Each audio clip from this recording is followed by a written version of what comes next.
I'm very glad. My name is Tim Lang, and I'm a Professor Emeritus of Food Policy at City University in London, as far from a farm as you can be in Britain.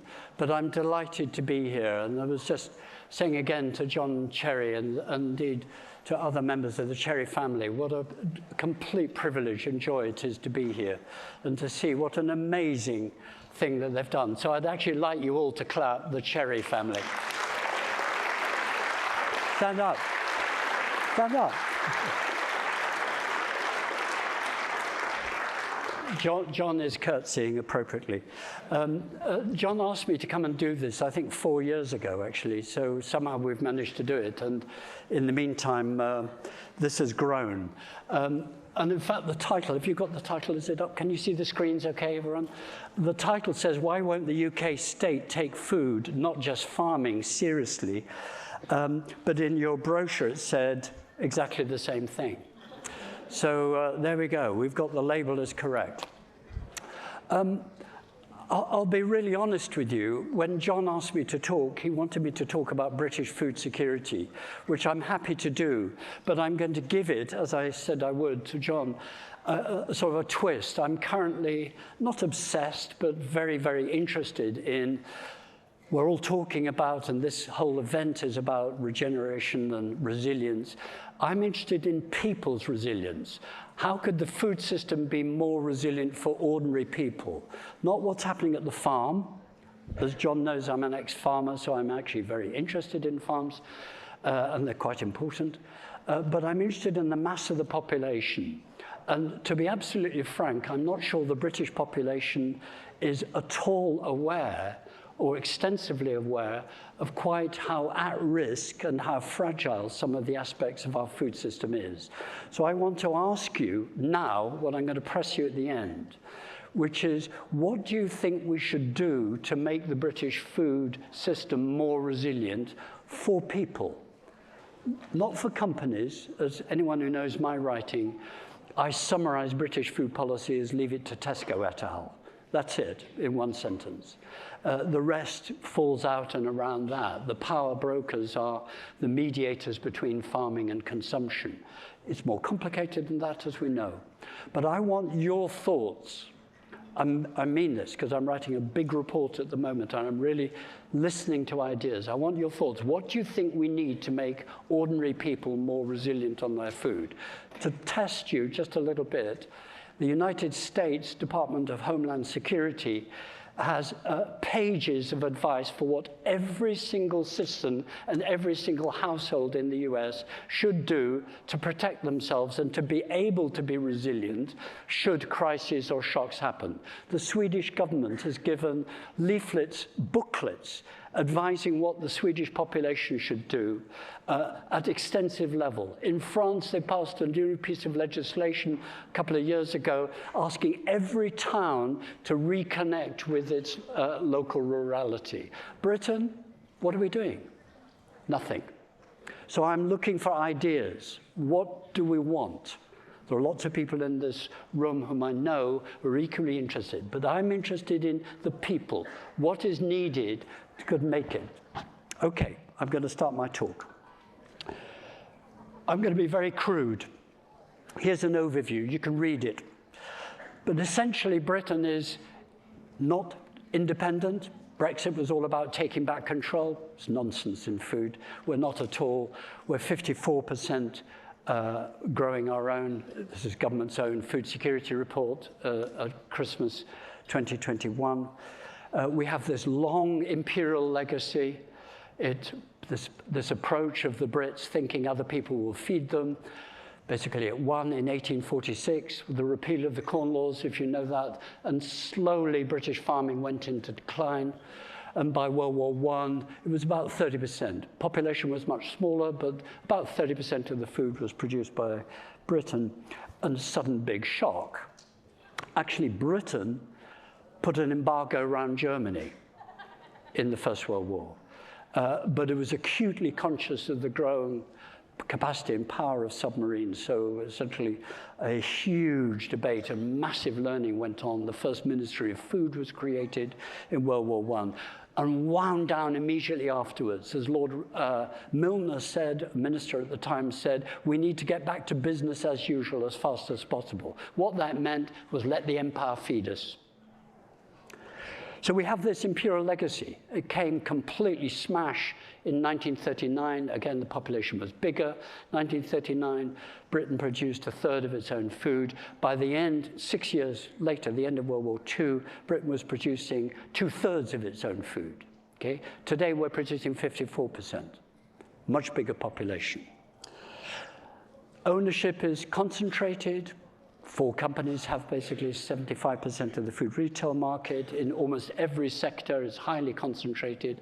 There are lots of people work in the food system. It's the biggest employer in Britain, 4 million people, biggest manufacturer in Britain, and so on, feeding in different ways 67 million people.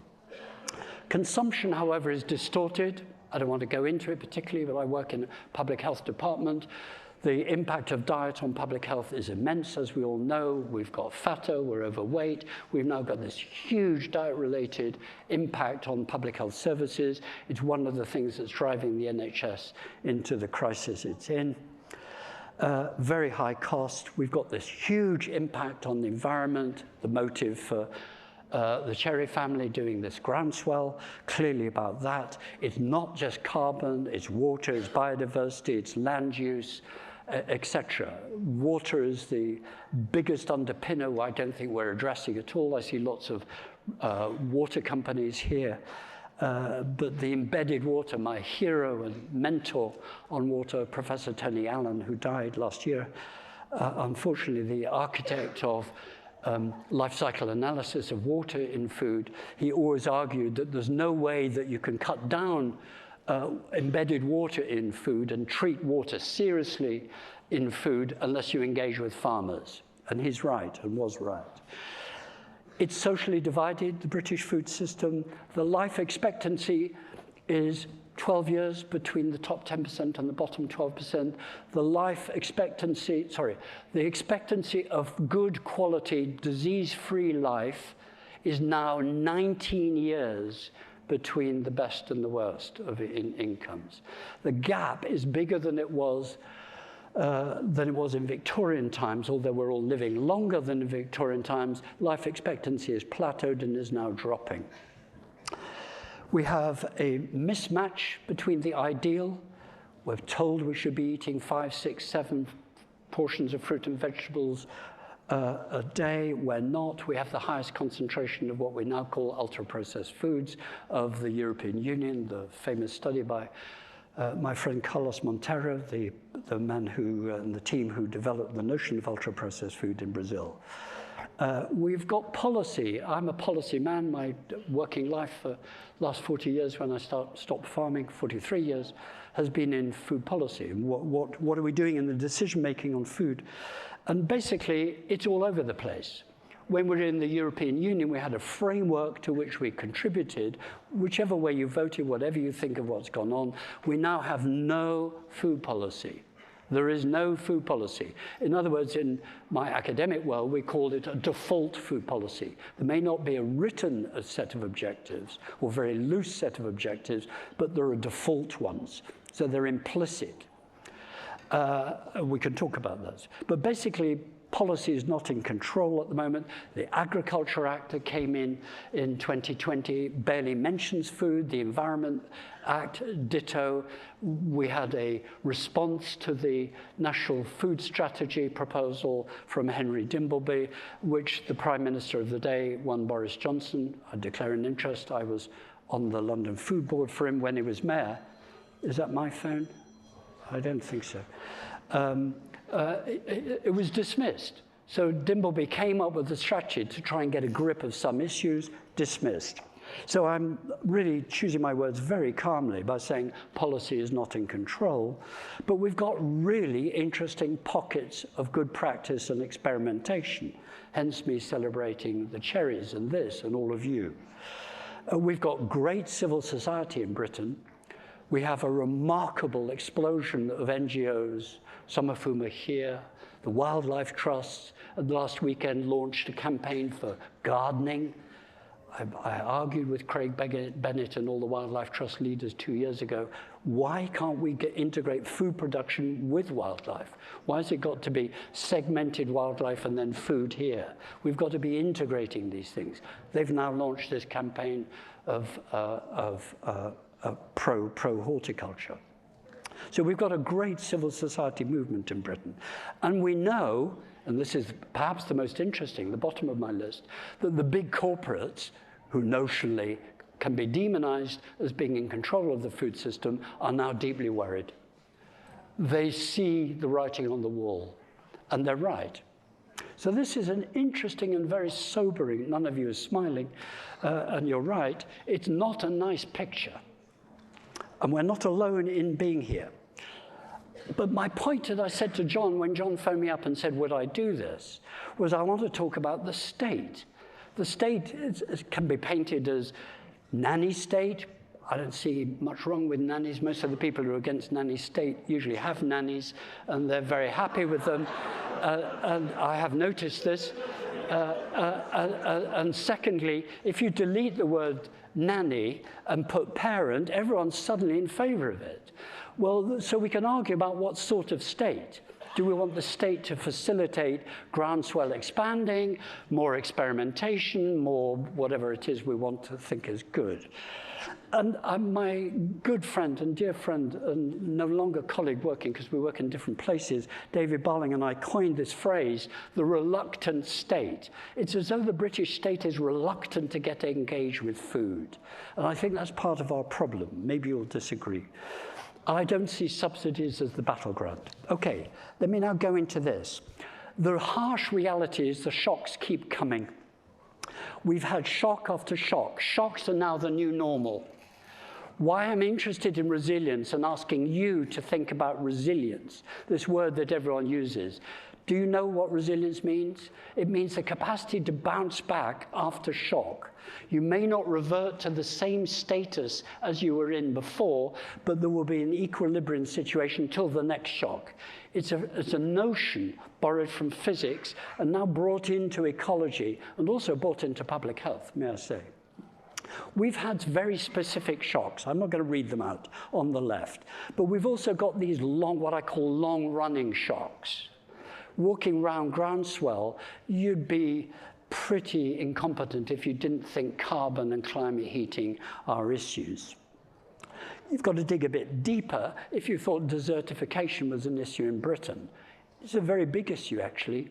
If you look at the Environment Agency's maps, and I'm going to give you one later, basically much of England is approaching water stress level.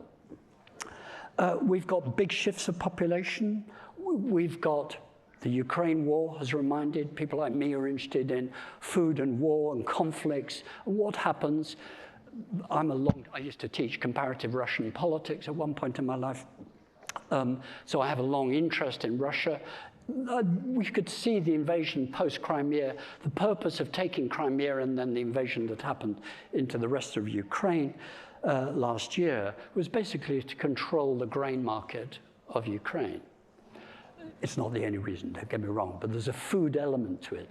Anyone who knows anything about Russian politics and history knows that that's the case. You can read Tolstoy's War and Peace, and Ukraine, what was called Little Russia then, was a key factor in understanding Russia, Mother Russia's food security.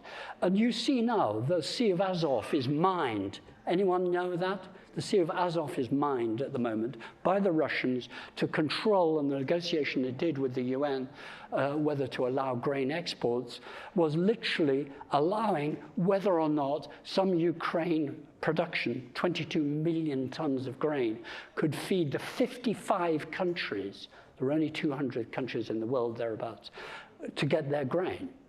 No wonder the food prices, if I put up the slide, which I haven't done for you, you look at world food prices, they go like this. Since 2007, actually. We are now 16 years into a permanent state of volatile food prices internationally. So we've got a very strange mix of specific shocks and long-term structural shocks. Let me take you back to my central point. Who's responsible? Is it the state? Is it you? Is it the farmer? Is it the Cherry family? Is it Mr. Tesco? Who is it? Is it us? Is it the collective goodwill? And the point I'm asking you again is, does it matter if Britain doesn't feed itself? I'll answer my own question. I don't think it matters if we feed ourselves 100%. But I've put in my Feeding Britain book that I think it's pretty risky for any country to go below 80%, if you can. When I go to Norway, and I was in a military-led Norwegian review of food security, they have not a cat in hell's chance of feeding themselves, about 40%. But they said, we don't want to allow it to slip below. Anyone been to Singapore? Hand up, anyone? Yeah, a lot of you. Singapore feeds itself 10% at the moment, but has made a commitment to treble it to 30%. People are beginning to be aware that food can be a control mechanism. That's my message. Now, to those of us who work in food policy, that's class lesson number 1. Food is about control. It can be at the domestic level, it can be at the national level, it can be at the international level. And you're seeing Russia in Ukraine, in the Sea of Azov, applying that very simple lesson. Britain has forgotten that lesson. My question, bottom here, does it matter? Well, I'm going to start with ordinary people, not the macro picture. The picture of food insecurity at the household level is staggering. Yesterday, I was helping launch the Food Foundation's annual review called Broken Plate. It's now 40%, something like that, of households with 2 children who are missing meals routinely in a month. There's not mass starvation in Britain. There's no swollen belly, kwashiorkor. No one's being found dead in gutters, not having eaten for 4 weeks, etc. Children aren't dying prematurely due to lack of food, but it's not good. Are you reading these? The food bank use is now overcapacity, and anyone who works in, we've got Rosie Boycott here, who did the House of Lords report. We knew 2 years ago from their report, and it's got worse since then, that food banks aren't able to resolve the problem of unmet need. In fact, some of the people, I was in the hearings of Cost of Living Commission 2 days ago in a pretty affluent borough of London, mixed rich and poor. There are people who are now routinely coming round as not able to feed themselves and are homeless. This is not a good picture for the 6th rich economy in the world. Have you read all of that? Yeah, you can see it all. I don't want to repeat it. The point is these figures are going up, not down. Inflation now down to only 18.7%. What was done about food price inflation? Evidence of Tim Lang's theory, John Cherry, that there is no food policy. All the discussion of cost of living was about the price of energy. Talking about food prices going up, but saying nothing about what could be done about it. It was kind of unthinkable terrain. This is hard politics now. You can see this map. These are from a very brilliant report, in my view, from Chatham House, the foreign policy think tank. The Royal Institute for International Affairs is its proper title. These are what we call choke points. These are points, this is written before the Ukraine war, by the way, and you will see the Sea of Azov is down as a choke point. Anyone who controls that exit from the Bosphorus could control Russia's grain output and oilseed output, and also the Ukraine's. So you've got the first, third, and fourth exporters of some of the biggest sources of nutrients, of main proteins. So on slide A, on the left is maritime, coastal, and inland choke points, the main shipping routes, and on the right is choke points for maize, wheat, rice, and soybean. I sometimes, in fact, I think in my book, Feeding Britain, I put the map that Lord Woolton, well, he became Lord Woolton, the man who was put in by Churchill to sort out the absence of food policy in World War II in 1940. He had a map drawn for him, and I have a copy of it myself, and I put it in the book. He said, where's food come from? First thing we've got to say is, where is it coming from? And all these great lines emerged, and he said, Holy Moses went out and bought the entire Canadian wheat crop secretly and indeed illegally. Illegally.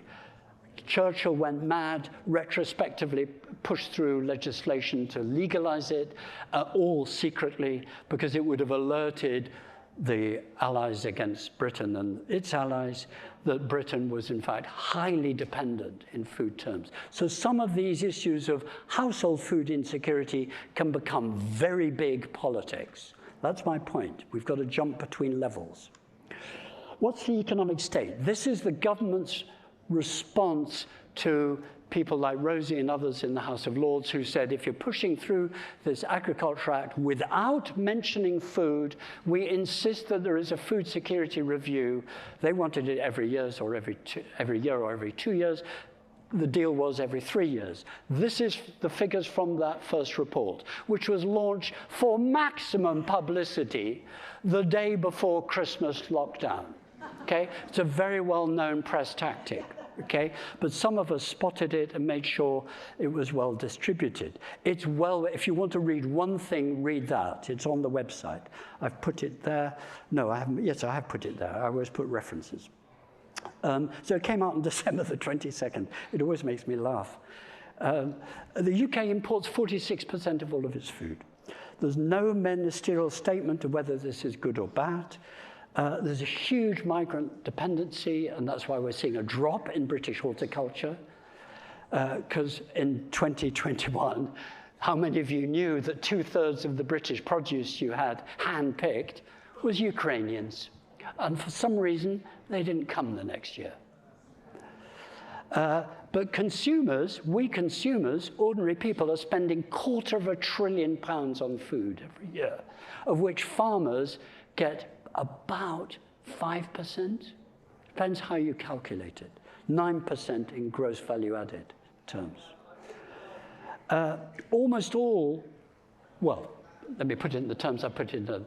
25% of gross value added is carved up between manufacturers, retailers, and food service. So they get 75% of value added. So then we wonder why farming, John, who's looking at the screen, I bet he regrets being at the front, we wonder why farming doesn't get money. It's because everyone else does.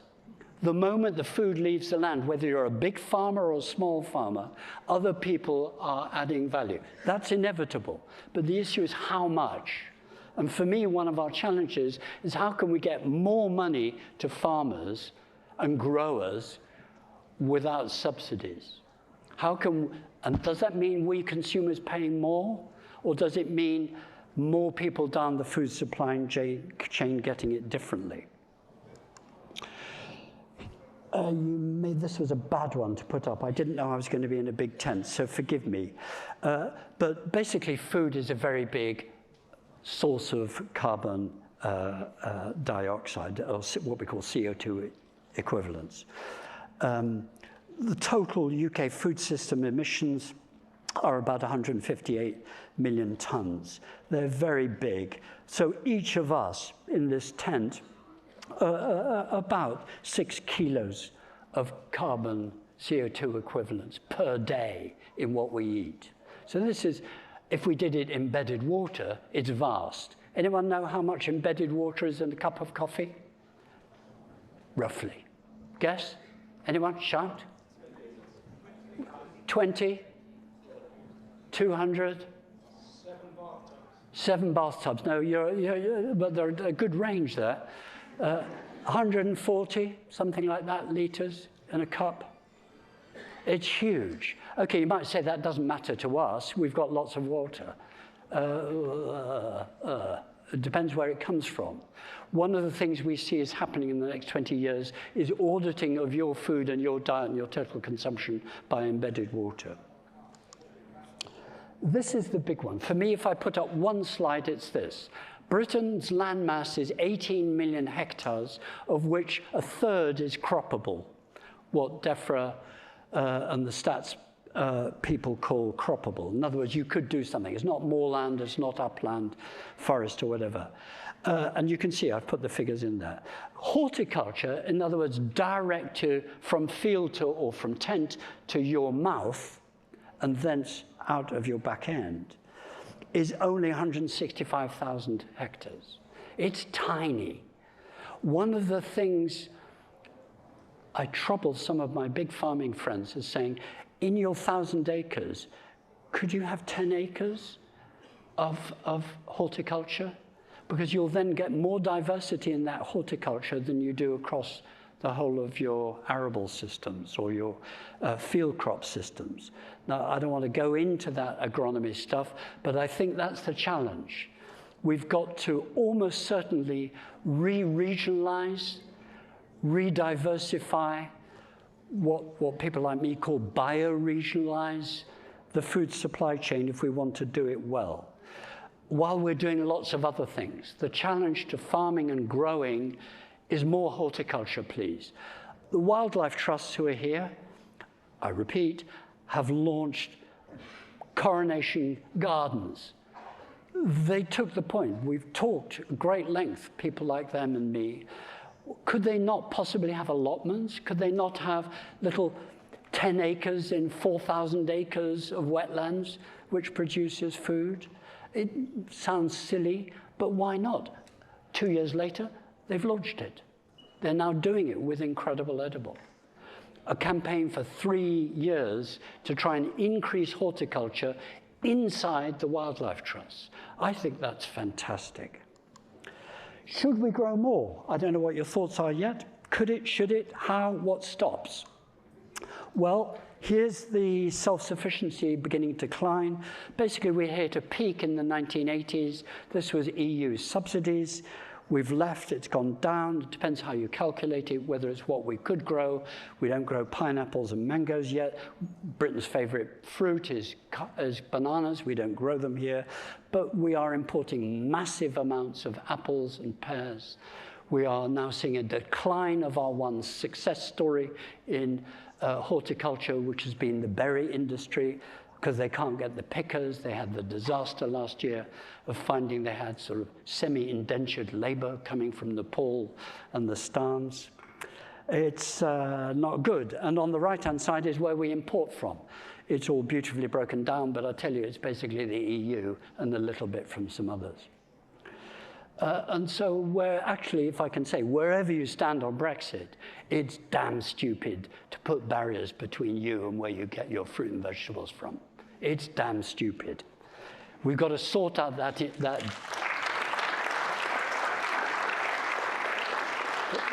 we've got to sort that out. It's a #1 political priority to minimize those. I know Dutch growers who do not want to export to Britain. They can't face the, why should they bother with the bureaucracy? We've got to sort that out. I promised you this. The Countryside Commission, climate change threatens the best land. The low-lying land of England. I put up there, I'm born in Lincoln on the left-hand map. On the top left, this is the hill, I was born next to the cathedral there. It's basically the fens and other bits and bobs of land around Britain where the horticulture is. That is what the Environment Agency says is water-stressed areas. That's their classification. I put the ring round it, just in case you couldn't see pink. Some of us are colorblind. So it's not good. John Gummer, Lord Debham, was on the radio this morning saying how people in Suffolk wanting to have new houses and attached to the water system are being rejected because there isn't enough water. They're not prepared to allow a new house because there isn't enough water in Suffolk to have a house taking the water. I think we're in much trickier terrain in water in Britain than we think we are. Okay, I'm coming to my end because I want your thoughts. And we'll go more interactive. My big question, when I get up in the morning, as my lovely wife knows, I am a complete idiot. I always ask myself things like, what is the purpose of our food system? Well, that's because I'm a strange person. I think what it should be is building resilience. What this meeting is about is regeneration and resilience in a different way. It's restoration, but for what? These are great words. They're great. You know, if you're interested in language, the term resilience, regeneration is brilliant. They're lovely. They mean all things to all people. But what are the precise goals we want from land? What are the precise goals we want from our food system? For me, it becomes this. My colleague David says, Tim, you must explain what you mean by food defense. I will in a moment. I think we're not going to get a more resilient food system unless we have the people engaged more, not just being passive consumers, not that we are. We're discriminating consumers, but we've got to be more active in asking further questions of what we want from the food system.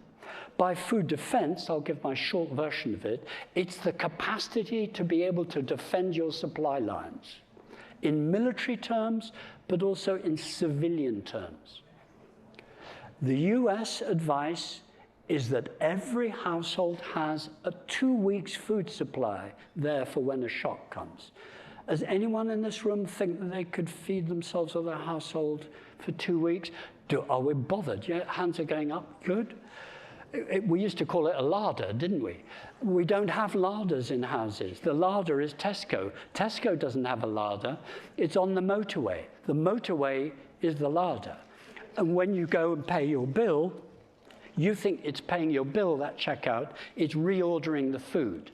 That's the nature of just-in-time logistics that Tesco very brilliantly borrowed from Toyota. So I think there is a food defense. It's not what we're about here at Groundswell, but I just flag it. When times get hard, wow, you will want your MP to be interested in food defense. So just flag that.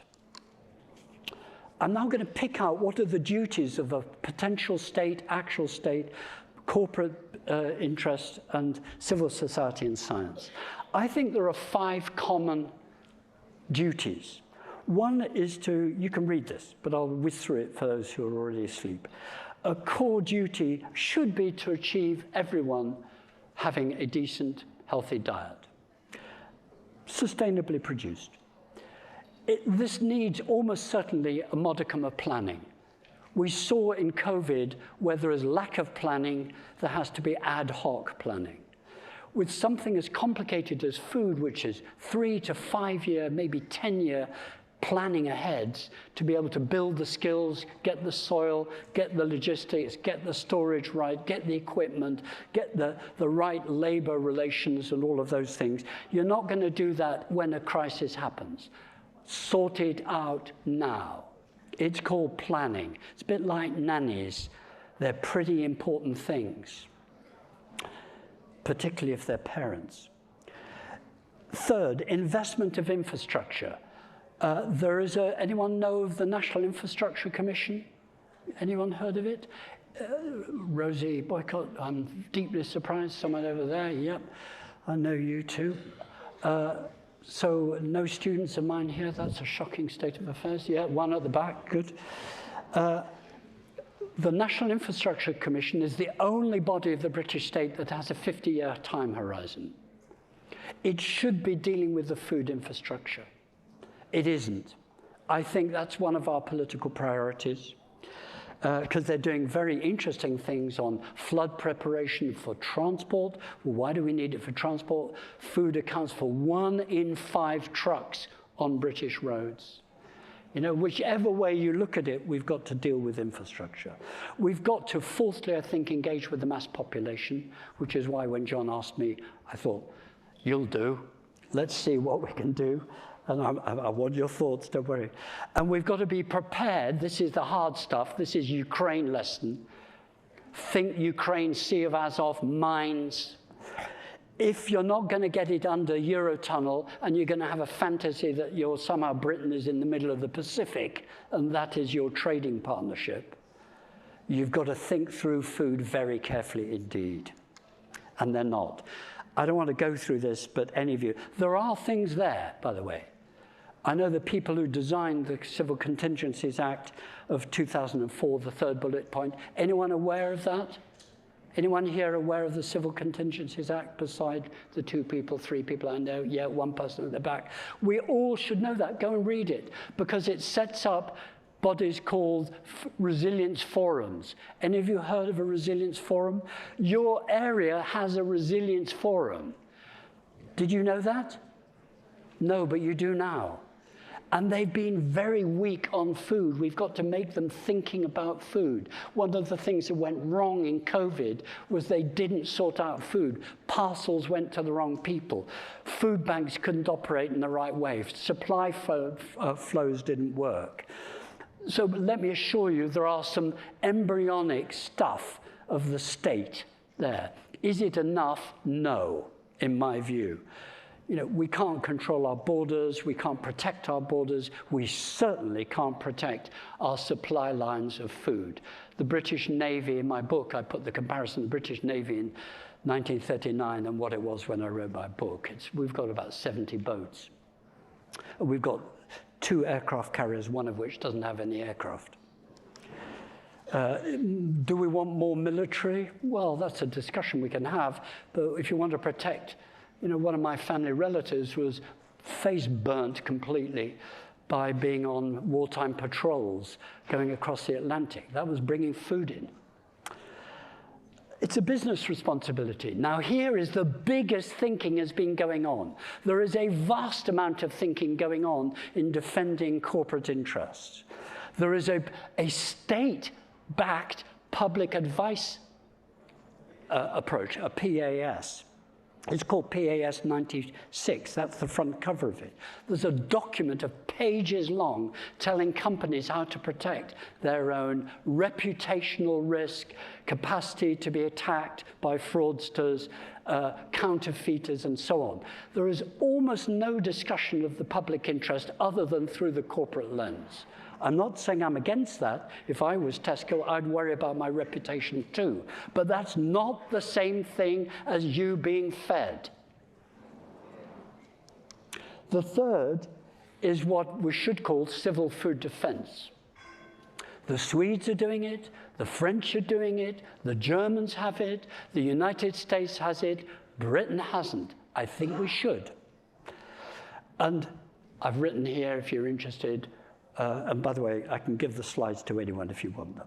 There are lots of things we could do, but my number one request to you is to go and find out about your local resilience forum and say, is there a food element to this? If not, why not? Ask your MP. It's a very simple thing you could do. Okay, I'm going to skip that. Oh no, I'll go back to that's the last one. To summarize what I'm saying before I now ask you my questions. We've got roving mics. I think we've not got the right legislation dealing with food. We've got lots of interesting thoughts about agriculture. We've got fabulous experimentation going on about agriculture. We've got this remarkable mix going on of Scotland, Wales, and England catching up on the other two, if the truth be known. Anyone know about what's going on in Wales? No, we're all English. Yeah, a few people. Really good stuff being discussed about these sort of things in the Welsh Senedd at the moment. Scotland's just passed its Good Food Nation Bill. It's saying the purpose of land in Scotland is good food. Whoa, we could do with that in Britain. Sorry, England. We've got lots of binding requirements from climate change. John Gummer, Lord Debon, now furious on the radio today, his last report, just saying, that, and he's a Tory, furious with the government. I don't know if George Eustace is here. I saw him earlier.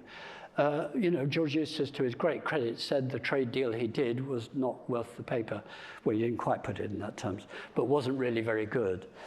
He's right. We've got to fill that gap. We've got to fill that gap. We've got climate change, but we haven't got a Food Resilience Act. And some of us are arguing we need a Food Resilience Act, or if not a Food Resilience Act, we need a Resilience Act which includes food.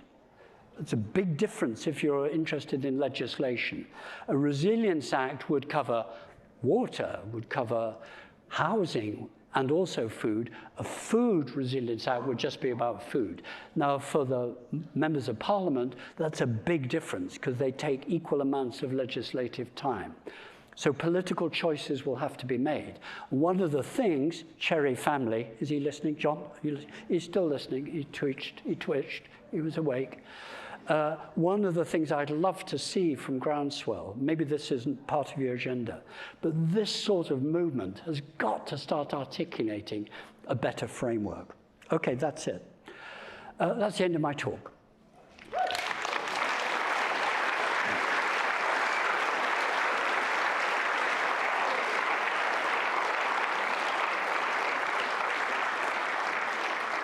No, thank you. That wasn't to ask you to applaud, but that's very nice of you.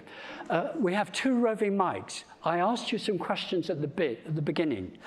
Do you think, and what do you think we could do to improve civil food resilience? Any thoughts? We've got, where are the roving mics? There's a gentleman at the front here. George Hosford from Dorset, farmer. Is a one-word answer: education. Or I could do what Tony Blair did in education.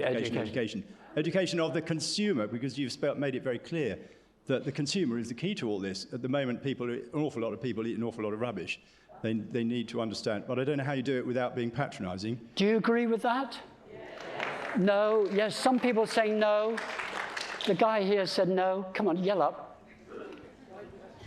I'm an ex-teacher because I always seize upon the opposite view. Go on, say why you disagree. I think we put too much kind of responsibility on the consumer rather than... That's the argument.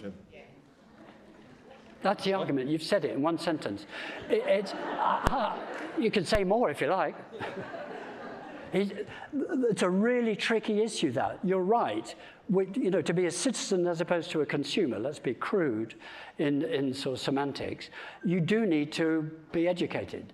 I was the only professor of food in the world. It was a marvelous uniqueness for a bit. I hadn't a clue what was actually in much of the food that I was eating. I was involved in a tiny, piddly way for about 20 years trying to get the nutrient labeling that we got in the EU. It took us 20 years to get what we call QID, Quantitative Ingredient Declaration. That means when you look on the back of a food or the front pack of a food, the biggest quantity by weight comes first. That took 20 years. Okay. So education, we've got lots of questions. I'll stop. Over there, over here, Thomasina. So we need to create... Your name.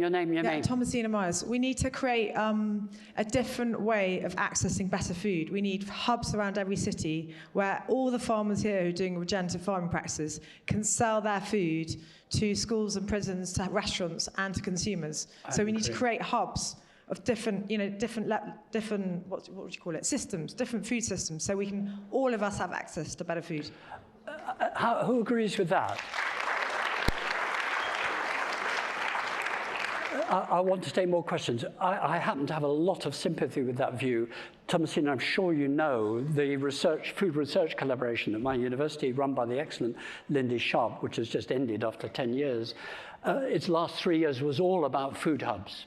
One of the things that comes out of food hubs, I throw this back, not at you, but at everyone, is there are lots of these types of food hubs that Thomasina's said, and others, some are represented here at this Groundswell. The problem is they're small. You can do it easier in small places, in towns and villages. That's why, if you haven't looked at it, I'm trying to find out more about it. The French Terre et Ville project, which is legislated for by the French government, is, I think, potentially very interesting. But the problem is, what do you do about Sheffield? What do you do about Birmingham? What about London? Do you have all of the green space around London to be horticulture again? Whoa, Craig Bennett, who's in a tent out there, my friend at the Wildlife Trust, he wouldn't be happy about that.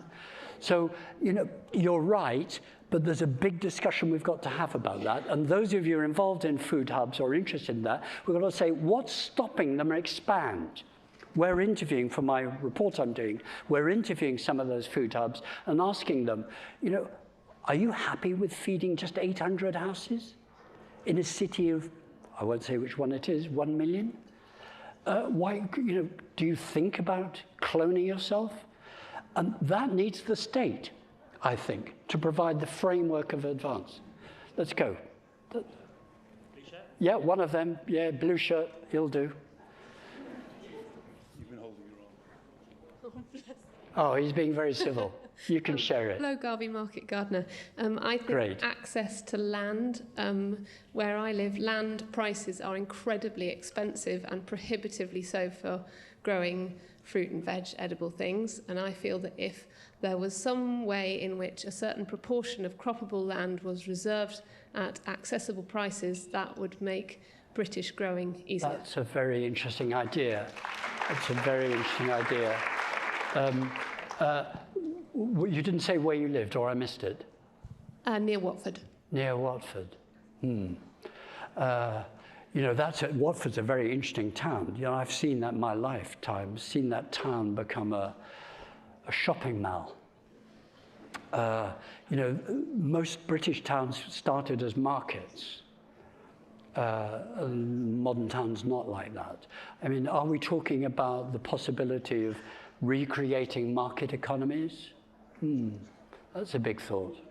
Tom Beckett from Better Century. I think that, having learned the basic practice of gardening and producing my own food from an elderly lady who produces 40% of her food from a small Victorian terrace garden, I really think that and an allotment, I really think that we need to be getting more hands-on and being able to learn more about food production. I know they did this in Argentina when they were facing volatile changes and fluctuations in prices as the government intervened by providing a lot more intervention by training people to learn about food production. And I think that actually would bring the labour force forward in Britain, and actually including that within education of our children, and then also including that just with community ventures and allowing for the elderly to teach the younger people, and connecting our communities up would solve a few problems.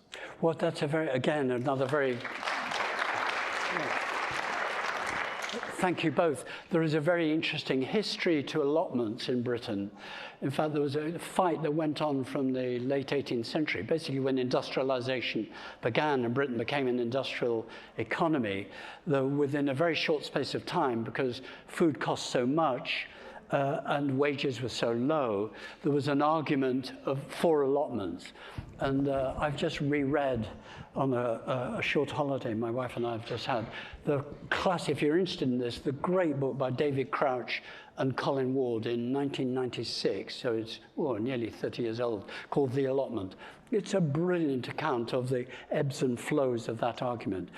I happen to agree with that. I'm on a cost of living commission in the well-off borough, and we heard witnesses all of Tuesday afternoon, Monday afternoon.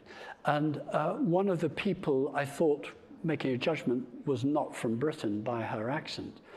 Because she said, why aren't we using the land? And I went up to her after and said, are you from Poland by any chance? Because she said when things were hard, Poland had the highest number of people with access to land of any European Union member.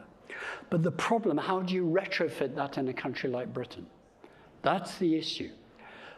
So it's not going to be by allotments in London. We could increase those. There's a brilliant study done by Sheffield University and some others showing that the land availability in Britain's urban spaces, it's a study of Britain in the journal Environmental Research Letters, it's a brilliant study, says that we could be achieving, I think, don't quote me, I think 65% of the fruit and vegetable needs as judged by the nutrition guidelines, the Eat Well plate, from inside towns. I was surprised by that, but you may find that there's more possibility of access than we think. But I think that is also on the agenda. Let's go to the back, the lady at the back. Is this okay, getting these questions? Yeah, I'm waving, coming here. Sorry, I should not talk. Hi, Tim. It's William Hudson here, one of the founders of Hodmedod and the director of Hodmedod. Hello, William. We believe very much in short and connected supply chains. We also believe in realigning value chain. So we want to do business direct with farmers. We also want to try and pay them as much as we possibly can. We also believe in trying to create local food systems. And to do that, we have to change the things that we're eating, and we have to eat more seasonally. I think when we look at supermarkets, that's just an opportunity for profit. They think little about any of the morals of how that fits together in a large-scale environmental situation. Okay, do you like that? No? Yes? No? Yes. I'll try to shut up more. The two people here. Thank you. Thank you. Jenny Goodman. Near where I live in North London, there are people doing what they call guerrilla gardening. Yes, that's great. G-U-E-R. And they're just taking any old bit of waste ground and growing stuff, and it's both food and wilding, right? There's not a conflict between shall we grow food or shall we grow nice trees and habitats for the bees and birds. You can combine it. I do think education's crucial. I think we have to not worry about patronising people, but I also think we mustn't treat people as passive consumers, because every single person's got to take some responsibility for their own food. And most of all, I think we need GCSE gardening, and we need A-level horticulture. And And we need an education system in school that takes this really seriously. So every school's got a little bit of land, and they can get the kids growing stuff. They can teach them what plants are. They can teach them what food is. And instead of having dinner ladies passively cooking or importing their meals for them, they could take turns. So once every couple of weeks, they're actually involved in cooking their own food. This is incredibly basic. We need primary schools teaching cooking and gardening and roping the parents in, because then they will learn as well. Great.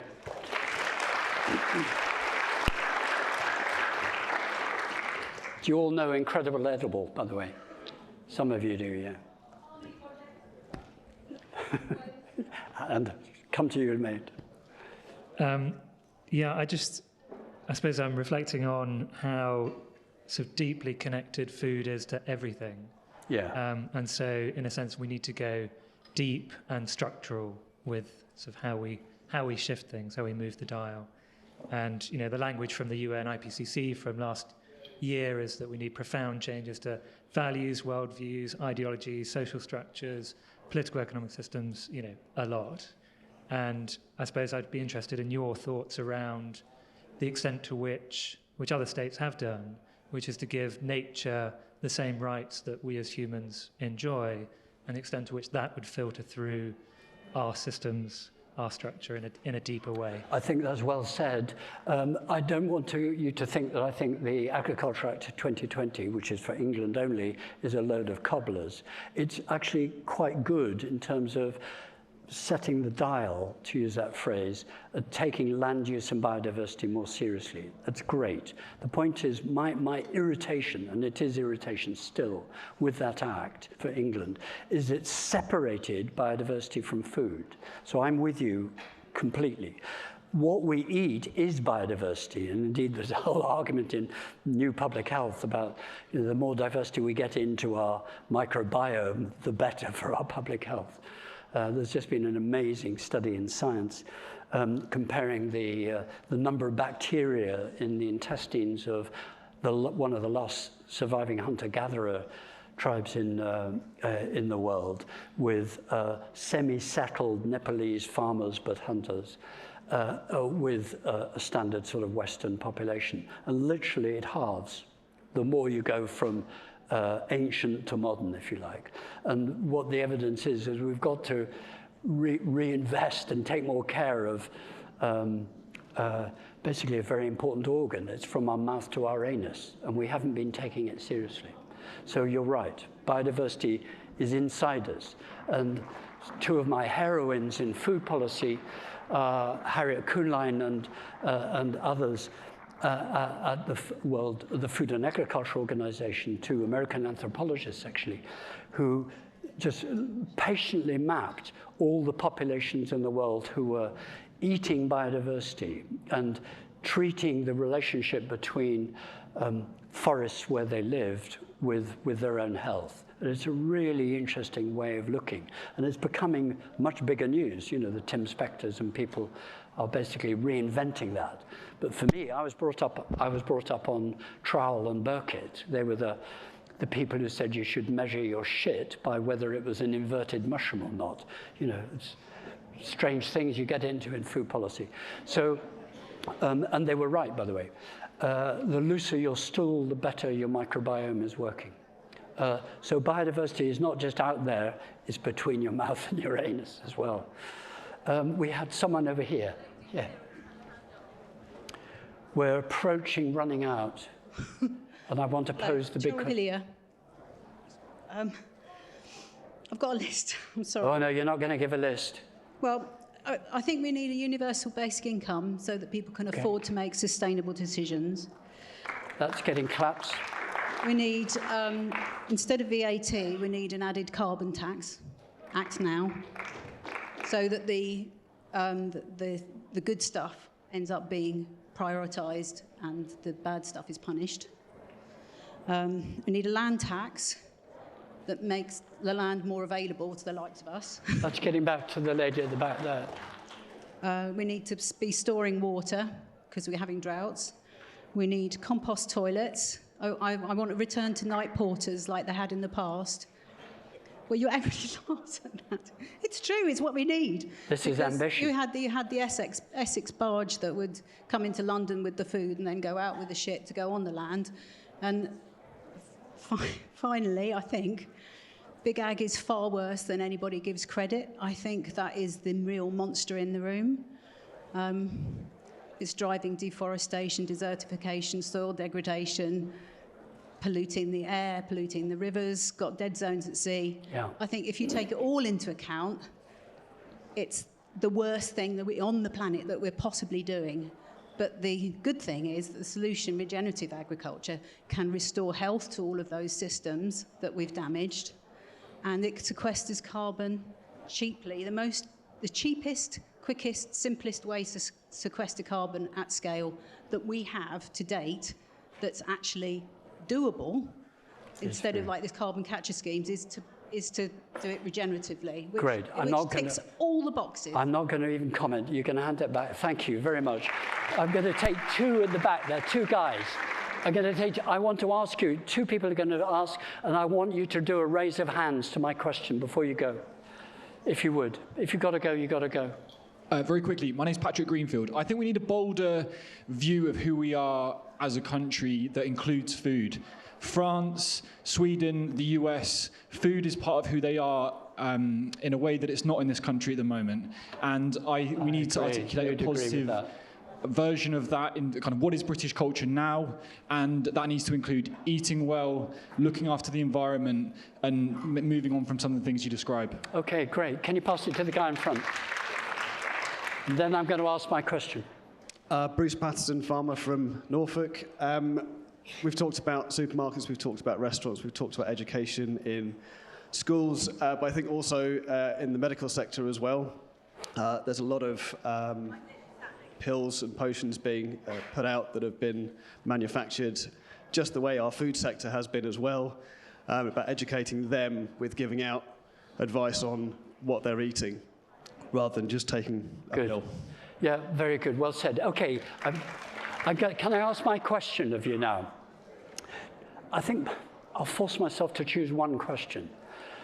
Do you think we should there be a big political push, whatever your politics, a big push, because I can see this fitting lots of parties actually, a push for Britain to grow more food? Well, let's be more specific. England to grow more food. Is that a fair yes, no? There's a cry for more vegetables here. Okay, can I do a supplementary? I think that's a very big thing. Okay, well, if that's the case, we're not going to get that unless we push for it. Let me be very frank with us. Push, push, push for horticulture. Push, push, push for food legislation. We've got a very tense election going to be coming up. You know, this should be really pushed at all constituencies. So that's my plea. But look, you've got to go. The time is up. Thank you very much for coming.